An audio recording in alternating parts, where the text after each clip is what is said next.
Gumulong na ang deliberasyon sa Kamara para sa 2026 National Budget. Kuha po tayo ng detalye sa ulat on the spot ni Tina Panganiban Perez. Tina?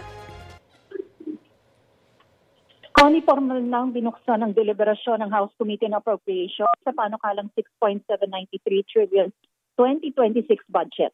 Ayon kay House Speaker Martin Romualdez at kay Appropriations Committee Chair Micaela Swansing, sisiguruhin nilang ang kada pisong gagastusin ng pamahalaan ay pakikinabangan ng tao. Lalo pat sinabi ni Swansing na ang bawat piso sa budget ay galing sa dugo at pawis ng bawat Pilipino. Ito rin ang kauna-unahang budget process na binuksan sa People's Organization at Civil Society Organization. Katunayan kasama sila sa mga in-acknowledge sa pagsisimula ng deliberasyon kanina. Ang DBCC o Development Budget Coordination Committee ang magbibigay ng briefing ngayong umaga.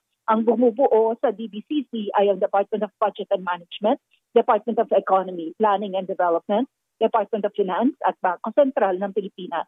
Nilinaw ni Swansing na briefing pa lang ito at hindi pa pagdinig dahil hindi pa nare-refer ang GAB o General Appropriations Bill sa komite. Sabi ni Swansing, kailangan kasing i-check ang kada linya ng NEP o National Expenditure Program na siyang isinumite ng ehekutibo at kakain din ng oras ang printing nito.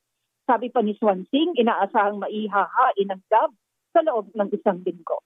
Connie? Maraming salamat, Tina Panganiban Perez.